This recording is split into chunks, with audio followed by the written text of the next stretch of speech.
straight. Welcome back to my channel, everyone. It's your girl, King Kamala 39, and today I want to talk about the river Mumma. Yes. Hi everyone. Okay, so I had two video ideas, so when you see me dressed like this twice in a row, don't worry about it. I just realized that a lot of the stuff that I was talking about on TikTok would make for really cool long form content series, whatever. Don't you sting me. Don't. So I'm Jamaican, which means I grew up with a lot of like folklore stories. I'm also currently writing a Jamaican folklore based fantasy novel, which means that I had to really go back and research a lot of the stories that I grew up with, which means that I found a lot of different versions. So today we're going to talk about the river Mumma.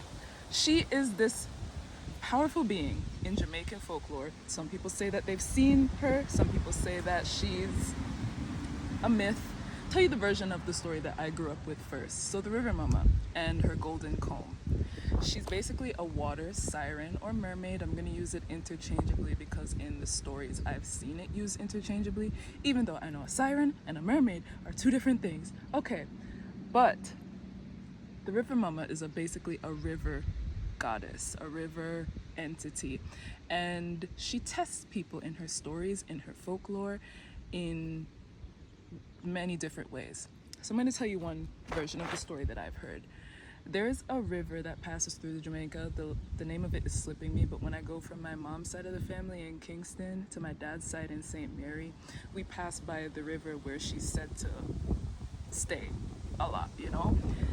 And there's versions of the story from all over the island, but I'm gonna tell you that one. So basically, she's a woman who doesn't come out very much. She's an entity, siren, creature that doesn't come out very much. She's the mother of the rivers and takes care of all the beings in the rivers, like they're her children, the fishes and all that. So one day, this fisherman, everyone knows the story, right? He decides to go down. He starts his day like usual. He goes down to the river and he starts catching some fish, you know? He starts catching some fish. He's a poor guy. He does exactly what he needs to live and really nothing more. But one day, his lucky day, the golden comb gets caught in his net. Now he knows what it is, but it's important that he was a bit impoverished, okay? Because he thinks, yes! It is my lucky day.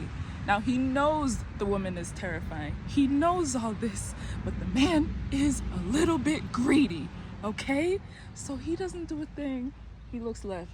He looks right. He's like, she ain't here? Okay, yes. He takes the comb home.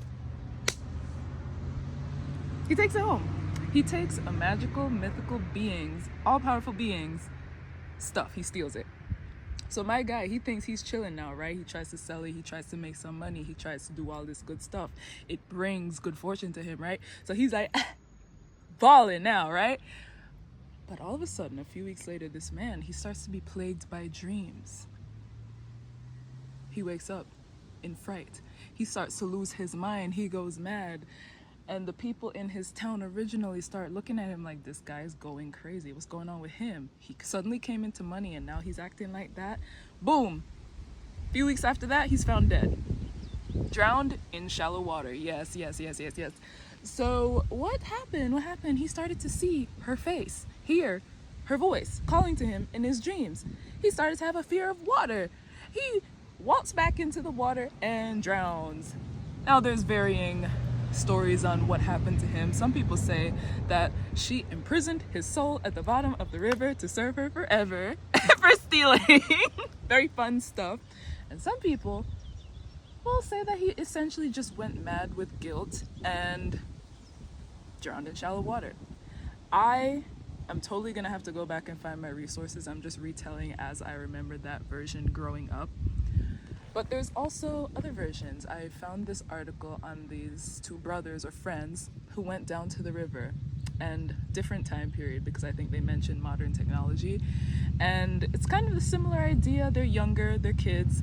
They were warned by one of them. I'm gonna say boy A and boy B because I don't remember their names. Boy A's grandmother, superstitious lady. If you go down to the river, make sure you're very, very careful. Do not go into where you'd have to tread. Now these boys can swim, but don't go past where you can stand. sign of any danger, get the out of there. And if the forest goes still, you're cooked. Get out, get out, get out, get out, get out, get out the water. Important premise in version 2 of the River Mama's tale. Yes. So these brothers, they're not brothers, they're friends. Boy A and boy B, they waltz on down to the river. Oh no! They waltz on down to the river. They're having a good day, the good beach day. The sun is shining like it is now. Calm waters, but not too calm because that means current, locals. Yes. So they're having a good time. But boy B, the one whose grandmother did not warn him, decides, this is a really nice day. We're strong swimmers. Let's go out into where we have to tread a little bit.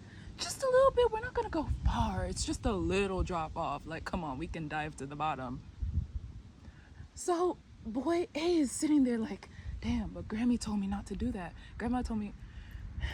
But he doesn't want to seem like he doesn't want to seem like a little. So he goes with his friend, of course, because the ego of youth makes you want to do dangerous stuff. And they don't hear or see a thing, but the forest goes still. The forest where this river lies goes silent. He notices his friend getting dragged further out into the water. Boy A notices boy B starting to drift the wrong way, deeper into the river. And he doesn't do a thing but swim out to his friend, grab him, and run back to the shore, swim back to shore, and they run out and they run off. Now these boys were lucky because they did not steal anything. They were fine. But boy A does say that years later, he's an adult now, he is scared to go back to that river and never told his grandmother. Of course, she would have flipped out.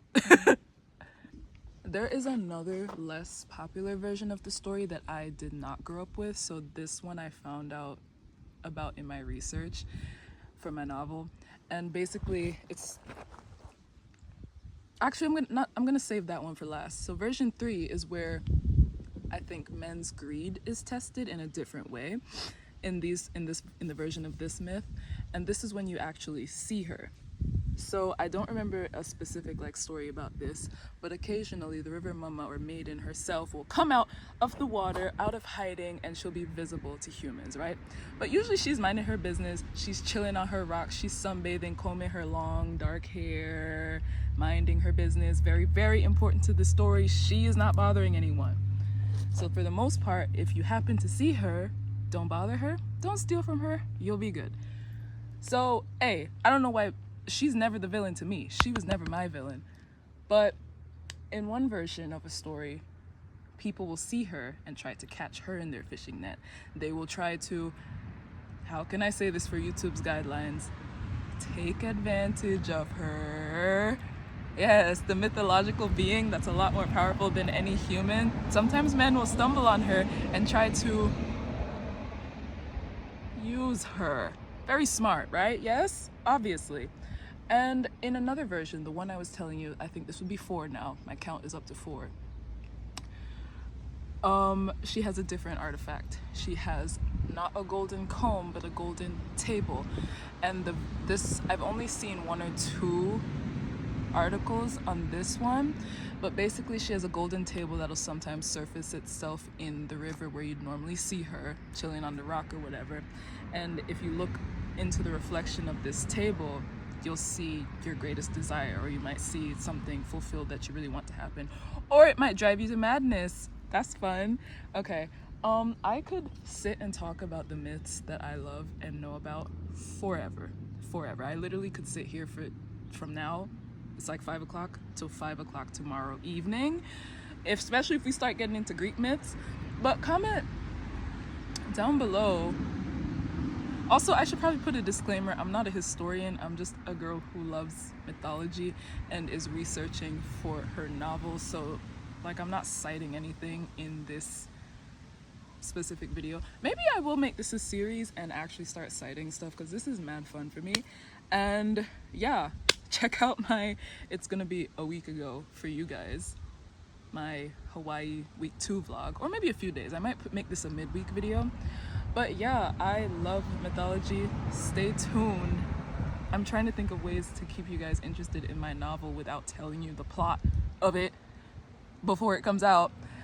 And I've seen different people advertise in different ways for their works as it's coming out. It is definitely, one route is definitely to just tell you what it's about. I think it's a dumb route, because then what if someone steals my idea? I think I'm gonna pick this, because that way I can sit out here and I can chat forever to my phone, which is my forte, my specialty, and we'll have a good time. So I'm gonna get my thumbnail now.